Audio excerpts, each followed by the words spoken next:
Il est 10h05 et l'Assemblée générale d'Asso BDPV 2024 va commencer.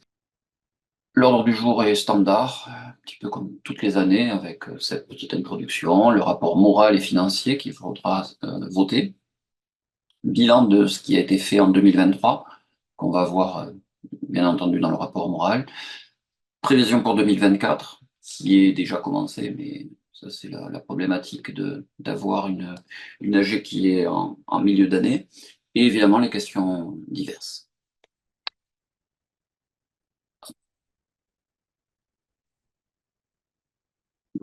En participer, ça c'est l'introduction, c'est parce que j'envoie le rapport avant que les personnes puissent voir de quoi on va discuter et puis se connecter ou pas. Bon, j'ai encore une autre personne. Bon, là, on, on peut réellement commencer. Donc, le rapport moral 2023. Euh, En 2023, on a encore une fois travaillé sur le rapport de performance. Euh, c'est un gros chantier pour BDPV.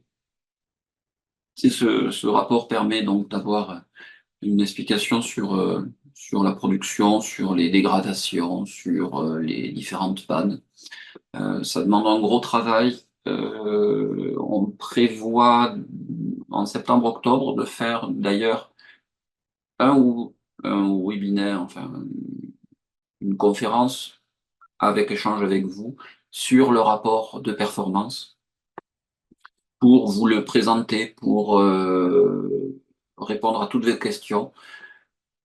Sachant qu'en septembre, le 17 septembre, avec Yves-Marie Saint-Drenan, qui est donc la personne qui développe avec moi le rapport, on va à un salon data à Nantes où on va justement présenter ce rapport, comment il a été fait, euh, qu'est-ce qu'il y a derrière, un petit peu le cœur du fonctionnement.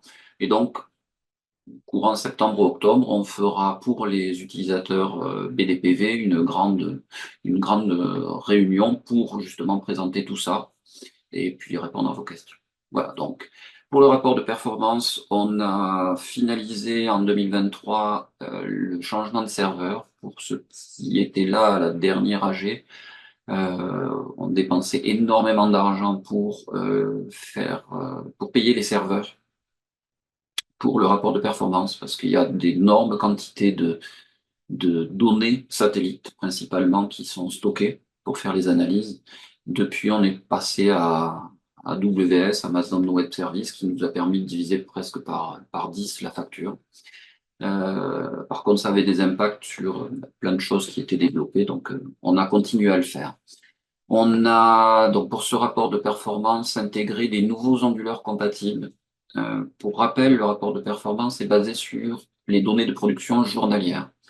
Alors, c'est possible pour les personnes qui ont un compteur en Linky avec euh, une vente totale, mais pour ceux qui sont en autoconsommation ou qui n'étaient pas avec un compteur Linky, eh ben, on essaye de rajouter des onduleurs. J'ai une slide après. Pareil, on a une autre slide sur une publication d'une infographie que je sais pas si je crois pas que je l'ai envoyée à tous les utilisateurs BDPV, une infographie qui était tirée sur des statistiques du rapport de performance. On le verra aussi sur une slide. En 2023, on a travaillé aussi sur l'abandon de Mailchimp. Alors Mailchimp, c'était l'outil qui nous permettait d'envoyer les mails à l'ensemble des utilisateurs BDPV ou même les adhérents à ce BDPV. Un outil qui est très pratique pour faire du mailing, mais qui là aussi coûtait relativement cher. On en avait pour à peu près 300 ou 400 euros par an pour l'utiliser. Parce qu'il faut voir que quand on envoie à tous les utilisateurs BDPV, on envoie entre 15 et 30 000 mails et c'est coûteux. On a changé la méthode, ça a demandé du développement, mais maintenant on est avec des outils internes pour faire ce mailing. Ça a demandé aussi pas mal de développement, mais ça permet justement d'envoyer plus de mails pour beaucoup moins cher. Parce que là, entre les développements et puis le nouveau service qu'on utilise, on a divisé là aussi par 3 les frais. Et pareil, nouvelle demande pour demander les dons et adhésions. Il y avait eu des loupés l'année dernière avec des mails qui étaient pas envoyés suffisamment tôt. On avait eu un souci pour les dons et adhésions en 2022 avec un trou dans les demandes. Donc là maintenant, ça va être envoyé au fil de l'eau. Dès qu'une personne se connecte, régulièrement, on lui envoie un mail automatique. Avant, c'était fait à la main avec Mailchimp. Donc, entre le coût et puis le fait que c'était à la main, on avait un peu loupé. Pour répondre à une question qu'on vient de me poser, combien sommes-nous de connectés? Eh bien, on est 12. Alors bon, c'est pas énorme, mais l'année dernière, on était 14. Voilà. Donc,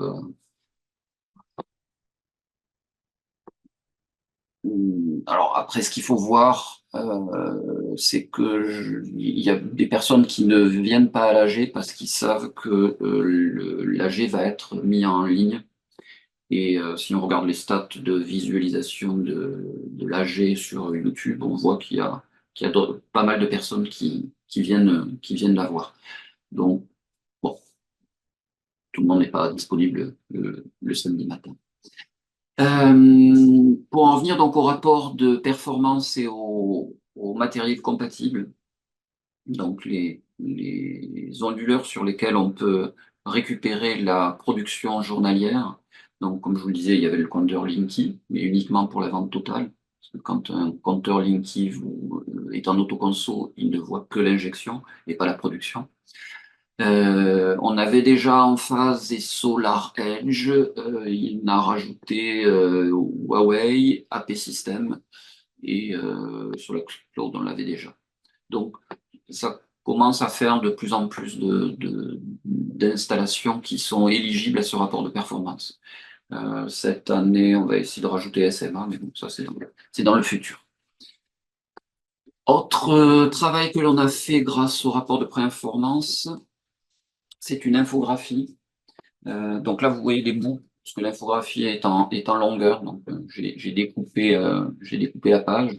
Si vous voulez la visualiser en entier, elle est sur le. Excusez-moi.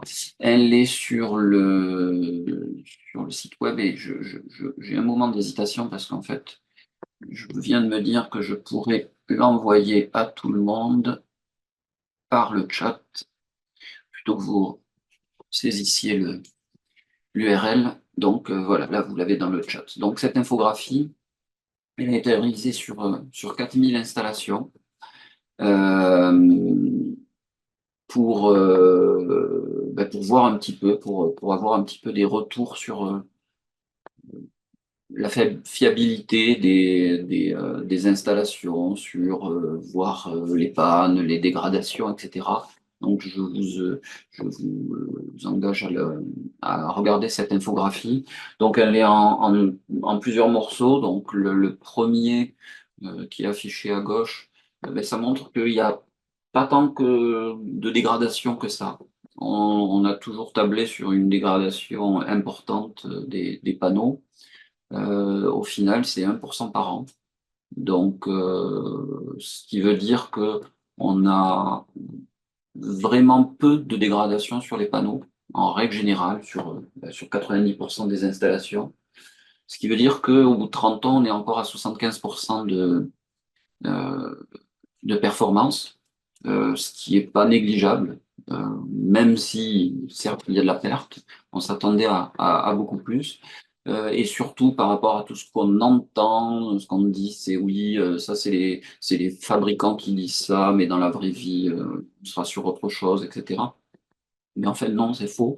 Vous le verrez dans l'infographie, on a beaucoup d'installations répertoriées qui marchent encore bien. Alors, évidemment, il y a 2% d'installations qui ont plus de 5% de dégradation, mais c'est des cas particuliers. En règle générale, c'est des mauvaises séries. On connaît tous les photowatts qui ont eu beaucoup de problèmes. Euh, D'un point de vue panne, ben ça c'est le graphique qui est sur la droite.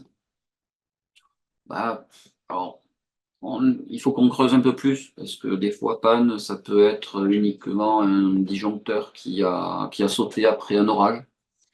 Euh, Ça peut être quelqu'un qui a débranché pour une raison X ou Y. Enfin voilà, nous, dans le rapport de performance, on voit qu'il y a une production nulle. On ne sait pas encore qu'est-ce qu'il y a derrière.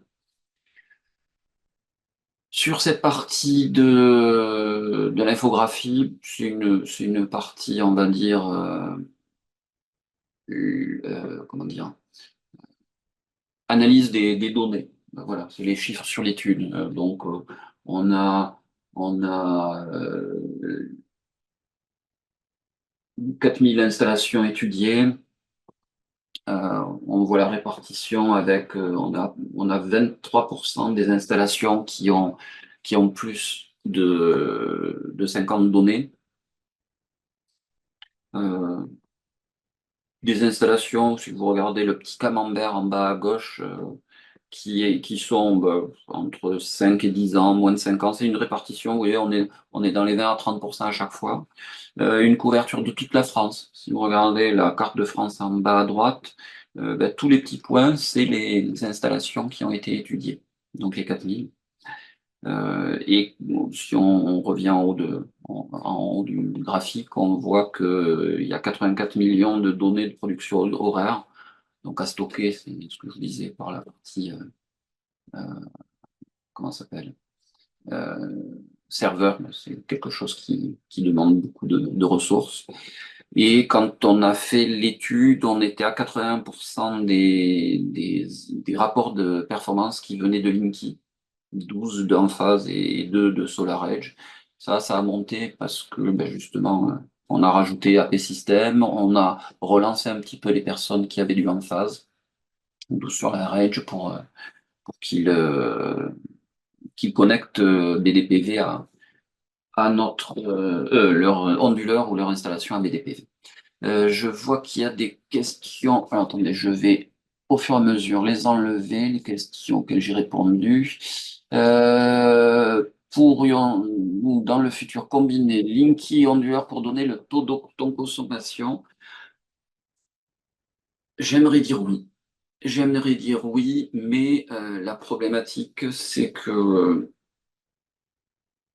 il y a l'autoconsommation a apporté une problématique encore plus forte que pour la vente totale, c'est que je rencontre énormément de personnes, enfin, je rencontre, quoi, qui me contactent pour BDPV, énormément de personnes qui ont aucune idée de la production.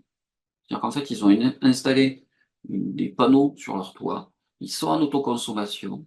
La seule indication qu'ils ont réelle pour savoir ce qui l'efficacité, en fait, c'est l'injection sur le compteur Linky. Donc, il y a des gens qui ont du l'emphase sans avoir l'envoy, par exemple. Donc, en gros, il y a de la production, mais en fait, ils ne le savent même pas. La seule chose qu'ils savent, c'est que des fois, ils injectent pas et des fois, ils injectent. Tout ça pour dire que les compteurs de production ont vraiment disparu avec l'autoconsommation. Donc, développer une nouvelle fonctionnalité sur BDPV pour gérer ça, j'y avais réfléchi et je m'aperçois qu'en fait, je n'aurais pas eu beaucoup de retours des utilisateurs qui auraient dû saisir leur consommation, leur production, leur injection. Donc, je pense que ça n'arrivera jamais, même si j'aurais bien aimé rajouter cette fonctionnalité dans BDPV. Il n'y a pas assez de personnes qui se posent cette question. Question par rapport à... Ah oui, autre question. Comment arrives-tu à connaître le taux de dégradation? Alors là, il faudrait rentrer un peu plus dans le rapport de production. mais schématiquement, on récupère les données d'ensoleillement de température de toutes les installations euh, à l'heure, par heure, donc sur toute la France. Grâce aux caractéristiques de l'installation, les panneaux, l'orientation, la pente, etc., on génère une simulation de production et après, on regarde on compare cette simulation avec la production réelle et donc on calcule le taux de dégradation. Euh, je reste très vague parce que c'est pas moi qui m'occupe des calculs mathématiques, mais en tout cas c'est ça. Euh, D'où la réunion dont je vous parlais en octobre, septembre-octobre, pour justement présenter ça avec Yves-Marie, qui est le chercheur qui, lui, a les mains dans le cambouis concernant la simulation de la production. Moi, je suis plus sur la récupération des données de satellite. Enfin, en gros, je lui donne des données satellites, des données de production, et lui, il génère tout. Voilà. Je continue sur l'infographie.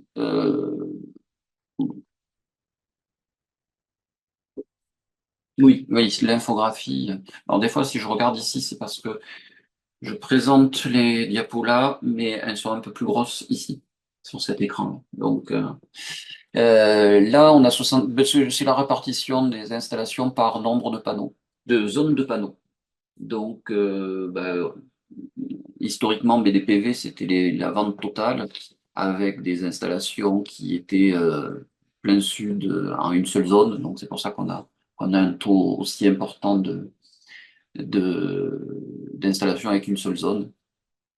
C'est en train de monter évidemment avec l'autoconsommation, sachant que on a même une installation qui a 8 zones, 8 zones de panneaux. Puis il y a des panneaux à peu près partout sur la toiture, c'est assez impressionnant. Enfin, après, c'est une maison qui est un petit peu complexe. Voilà, donc ça c'était l'infographie. On va revenir au rapport moral pour penser au nombre d'adhérents. Donc, comme vous voyez sur la courbe, depuis la création de l'association, on a régulièrement de nouveaux adhérents. Donc, on a dépassé les 2000 adhérents, avec 2117 adhérents au 31/12/2023. Donc, bon, c'est toujours une progression qui est intéressante. On va passer donc à l'approbation du rapport moral. Euh, comme je vous l'avais indiqué,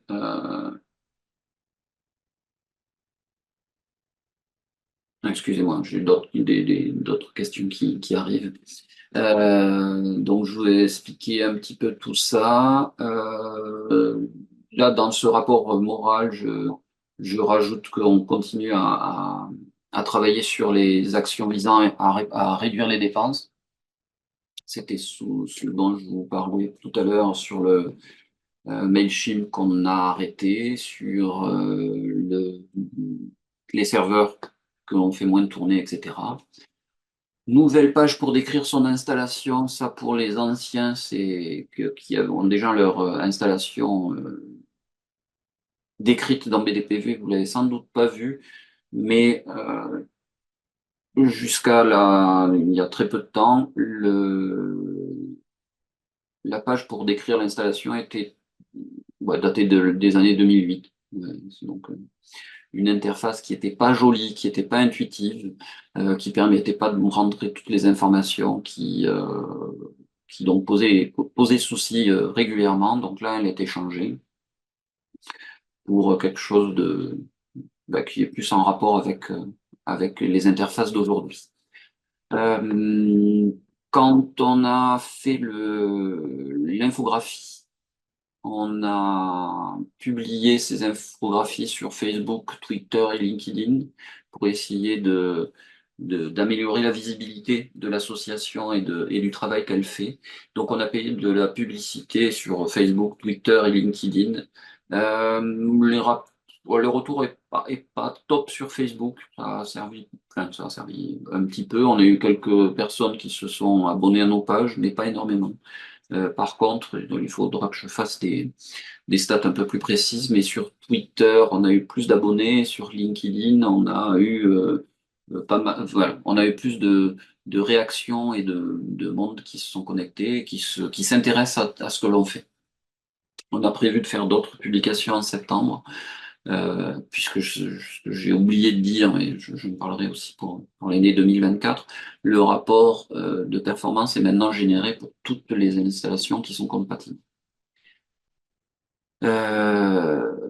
Donc c'est le dernier point, mise en production du rapport et génération pour 2700 installations. La différence entre les 4000 qu'il y avait dans l'infographie et les nouvelles, c'est que on ne génère maintenant les rapports de performance que pour les installations sur lesquelles on récupère les données et qui ont décrit précisément et détouré leurs panneaux. Parce qu'on travaille sur la V2 du rapport de performance qui prendra en compte les ombres autour des installations. Et là encore, on en parlera à la réunion sur le rapport de performance. Là, on doit faire l'approbation du rapport moral, donc je vous prépare un vote en ligne. Passer au rapport financier. 2023, donc on a eu des baisses de dépenses, donc moins 5%.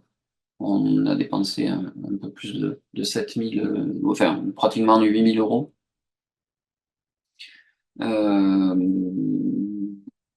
Toujours pareil par rapport à la fin de l'utilisation d'AWS et puis de Mailchimp. 2024, ça devrait être un peu mieux aussi. Mais bon, on avait quand même fait des efforts l'année dernière. D'un point de vue revenu, on est à plus 1%. Donc, sachant que l'année dernière, on avait eu un soutien du réseau RTE. Donc, globalement, on devrait rester aussi dans ces gammes-là au niveau revenu l'année prochaine. Donc, un résultat net de 1611 euros. Tout à l'heure, il faudra donc voter pour le rapport financier et pour la mise en réserve de cette somme. Côté dépenses, ben, on est toujours à peu près au même type de dépenses, donc les serveurs, donc ça c'est pour faire tourner le serveur BDPV, la base de données, ça restera stable de toute façon. Les mails et SMS, ça c'est ce qui va encore réduire, c'était Mailchimp. BDPV et autres, c'est les frais principalement on a eu une réunion avec Enedis l'année dernière, principalement les frais de déplacement. Action PV, ça c'était la pub de Linky, etc. Et administratif, administratif logiciel, c'est tout ce qui permet de faire tourner l'association. Le rapport financier, bon, ben, ça c'est un texte qui est générique, avec la clôture, le fait qu'on utilise Caleb Gestion, le fait que je vais présenter après la balance définitive et analytique, et surtout que lors de l'AG, on ne peut pas présenter tous les chiffres, mais que sur demande par mail, un quelconque adhérent de l'association peut demander, n'importe quel adhérent de l'association peut demander le grand journal et le grand journal analytique. Merci d'avoir voté. Alors, sur le site, on peut comparer des installations proches de la nôtre. Comment peut-on prendre contact avec ces personnes? Ben, il faut écrire à contact@bdpv.fr en donnant le nom de la fiche que vous voulez contacter et le message que vous voulez envoyer à cette personne. Et on enverra votre mail avec le message à la personne. Il n'y a pas d'outil de chat en direct pour contacter les personnes. Approbation de l'affectation du solde. Donc ben là, c'est quelque chose qui est purement administratif. C'est qu'il faut demander lors de l'Assemblée générale que les 1611 euros soient affectés, puisque cette sorte de bénéfice soit affecté en mise en réserve pour la suite des actions de l'association. Donc, il faut que vous approuviez que 1611 euros rentrent dans la comptabilité pour le prochain exercice. Donc, je vous redemande, merci Jean-Paul, d'approuver l'affectation du solde. On va passer à 2024. Comme je vous l'ai indiqué, 2024 a déjà commencé depuis 6 mois, donc ce dont je vais vous parler est un mélange de ce qui a été fait et ce qui va être fait. Donc, finalisation des actions pour réduire les dépenses par rapport à Mailchimp. La nouvelle page pour décrire l'installation dont je vous ai parlé tout à l'heure. On va encore un petit peu l'améliorer pour que les personnes puissent plus facilement décrire les installations. On va refaire de la publicité, alors peut-être pas Facebook, mais Facebook, Twitter et LinkedIn pour le rapport. Et on va continuer à générer et à indiquer à tout le monde que le rapport de performance est disponible. Alors pour ceux qui ne l'ont pas vu, voilà à quoi ressemble la dernière version du rapport de performance. Donc, je ne sais pas si vous voyez ma souris. Oui, vous voyez ma souris. Donc ici, on a la vue de votre installation vue le dessus avec les différentes zones de panneaux. Donc là, sur mon installation, je suis sur l'installation en vente totale. Donc avec une zone qui est ici et l'orientation. Si on était sur mon autoconsommation, j'aurais deux zones avec des flèches dans ces sens-là pour indiquer.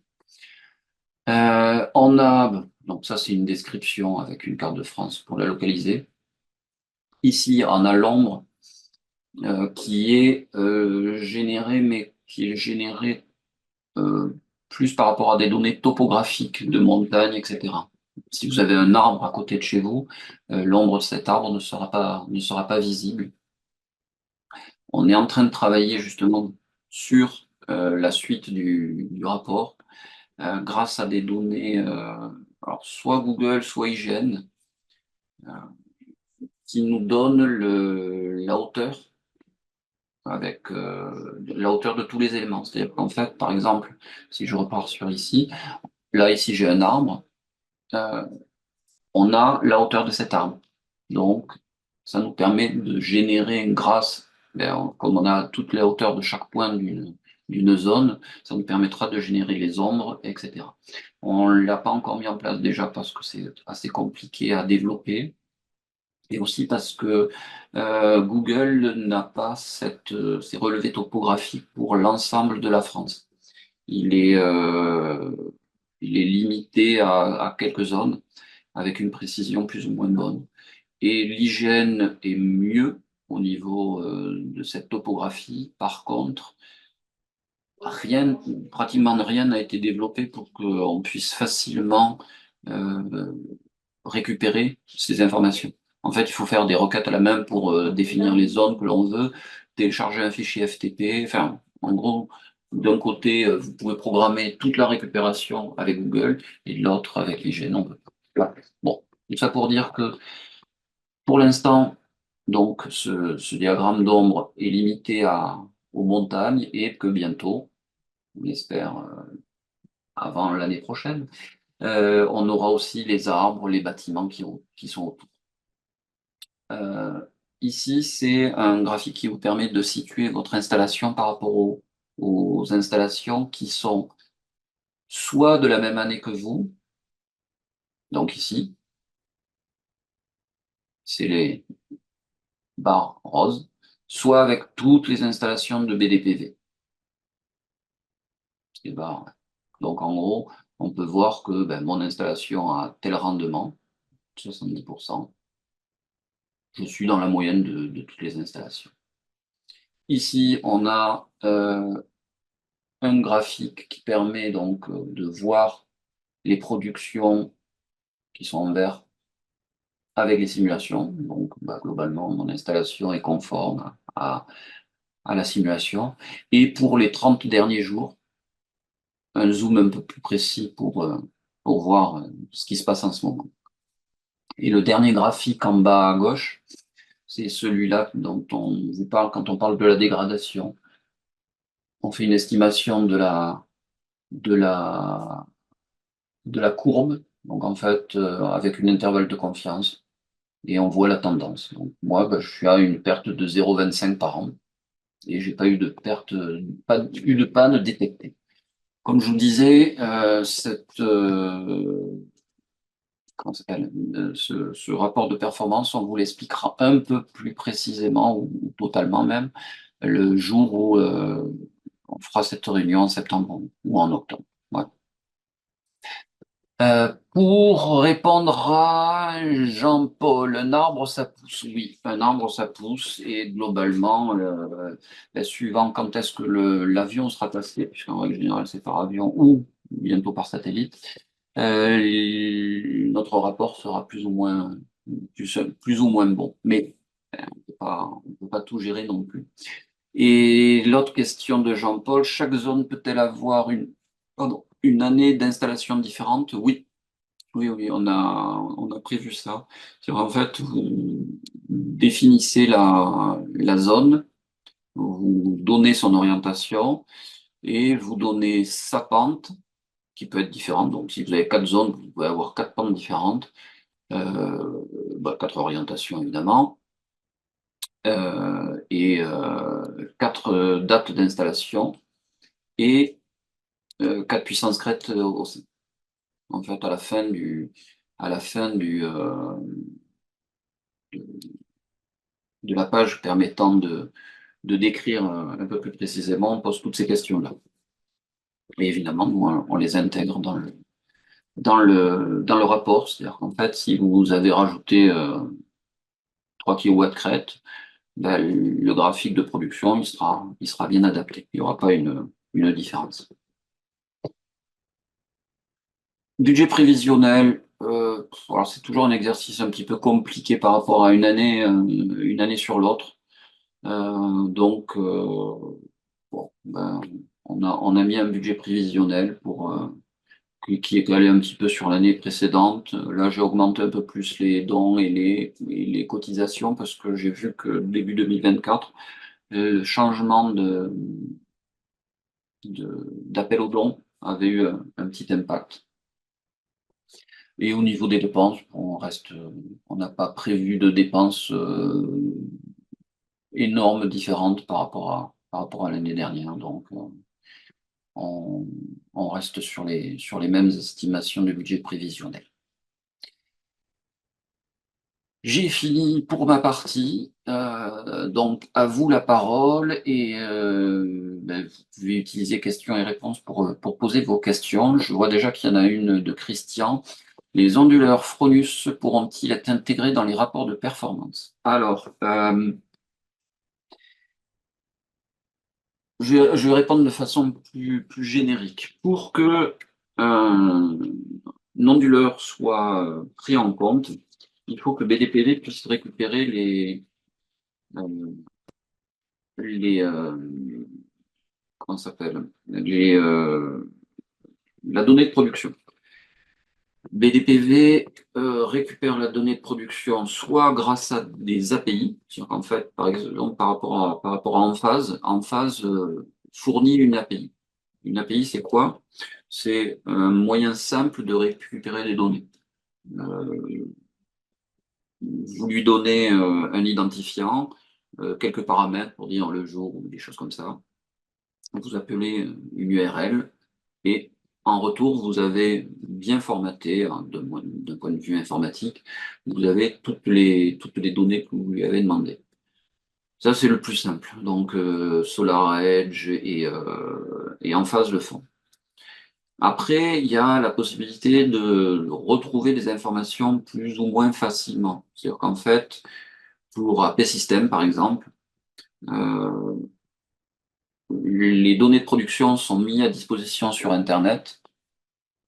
Et par rapport à ça, alors il a fallu un développement assez important, mais en fait, on a un programme qui analyse la page et qui simule un navigateur. En fait, on fait comme si on appuyait sur, euh, sur un bouton pour aller sur une autre page, pour récupérer d'autres informations, etc. Et à la fin, on arrive sur une page qui contient les données de production. Et ça, on les récupère. Dans le cas de Fronius, avant, il y avait une API et Fronius a décidé de l'arrêter.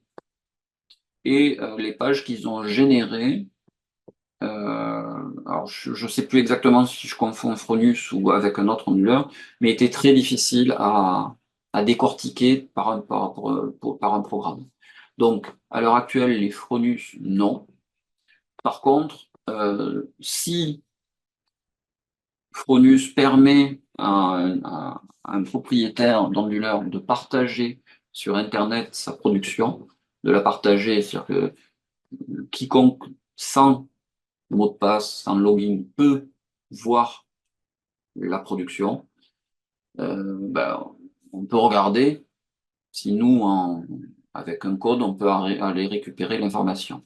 Si les pages sont trop compliquées, parce qu'il y a, enfin, voilà, si c'est trop compliqué, on ne pourra pas. Et s'il n'y a pas la mise à disposition de la, de la production sur Internet, en mode invité, on va dire, ça ne sera pas possible. Voilà. D'autres questions? Alors, il y a aussi la récupération via HA. HA. Ah oui, oui, la domotique. HA, ça doit vouloir dire Home Assistant, non? Je ne sais pas, qu'on me confirme.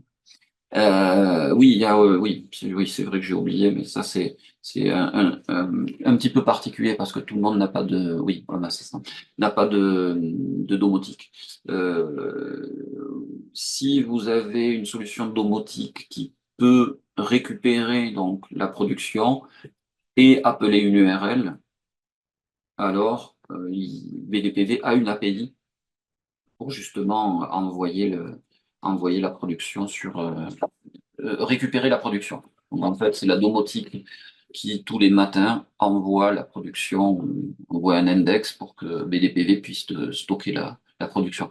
Alors c'est vrai pour Home Assistant, il y a JDOM, il y a plein d'autres choses qui permettent d'envoyer de la production. Et le Linky, il n'est pas assez précis. Je comprends pas trop la question parce que euh, parce que justement, le Linky, c'est le premier pour lequel on a récupéré la production.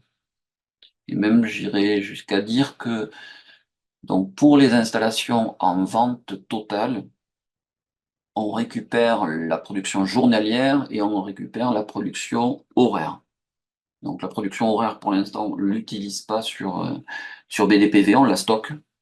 On ne l'utilise pas parce que enfin, voilà, c'est passer du journalier au horaire, c'est un step important, mais on le stocke au cas où. Donc, si Eric pouvait préciser sa question, parce que je ne comprends pas ce qu'il veut dire quand il dit le Linky n'est pas assez précis. Alors, il y a Thierry qui demande si je suis dans la tranche avec dégradation importante au bout de X années, quelle est la bonne démarche à faire pour réduire cette dégradation? Très bonne question, mais je n'ai pas la réponse du tout, dans le sens où ça dépend. Ça dépend. Ça dépend si c'est une dégradation qui est vraiment trop importante. Ben, il faut voir si la garantie du fabricant ne peut pas s'appliquer. Évidemment, pour les gens sur PhotoWatt, par exemple, c'est pas possible, puisque PhotoWatt, quand EDF a racheté PhotoWatt, il a, il a abandonné les anciens clients de PhotoWatt. Mais si votre fabricant est encore en activité, il faudra se retourner contre lui. Après, voilà, le but, c'est de voir si on reste dans les dégradations garanties par le constructeur ou pas. J'espère que vous ne serez pas dans la tranche de dégradation importante. Voilà. Je ne comprends pas pourquoi les infos du Linky ne sont pas suffisantes. Euh, alors, je le répète, les personnes qui ont un compteur Linky en vente totale peuvent avoir le rapport de performance. Donc, le Linky apporte toutes les infos pour ceux qui sont en vente totale. Donc, il n'y a pas de souci pour avoir son rapport de performance quand on a un Linky en vente totale. Euh, Par contre, si vous êtes en autoconsommation, le Linky ne voit pas la production, il ne voit que l'injection. C'est-à-dire que si vos panneaux produisent 100, que votre maison consomme 80, le Linky, lui, ne verra que 20. Si vous consommez 110, le Linky, il verra 0. Donc, pour les installations en vente euh, autoconsommation, on ne peut pas les suivre. J'espère que je réponds à votre question. Ah oui, ok.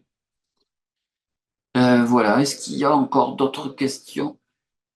Oh, oh, hop. Eh bien, merci à Hera. Bonne continuation. Faut-il nettoyer périodiquement les panneaux ou laisser faire la météo? Ça dépend. Ça ne peut pas leur faire de mal de les nettoyer régulièrement. Par contre, après, ça dépend un petit peu où vous vous situez. J'ai des, je l'ai pas sous la main, mais c'est vrai qu'il faudrait que je, le- que je le montre.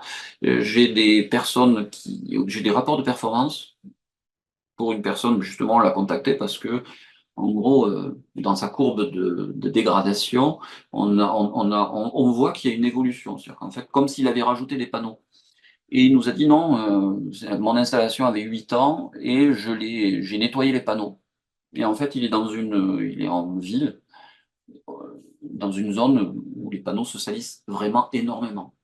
Donc, ça a un effet. Après, moi, j'ai la chance de vivre à la campagne, il n'y a pratiquement pas de pollution autour. Chaque fois que j'ai nettoyé, j'ai pas vu d'évolution du tout. Voilà. Au mini tous les 5 ans, oui, oui, ça peut être bien de faire au minimum pour tous les 5 ans. Après, c'est toujours pareil. Si vous pouvez le faire vous-même, c'est pas comme si vous devez payer. Si vous devez payer suivant le coût, peut-être qu'il faut peut-être pas le faire tout le temps. Après, moi j'ai une maison sans étage, donc c'est relativement simple à faire. Si vous avez 2 étages avec des pentes à énormément de degrés, euh, peut-être pas le faire vous-même régulièrement. Voilà. Y a-t-il d'autres questions?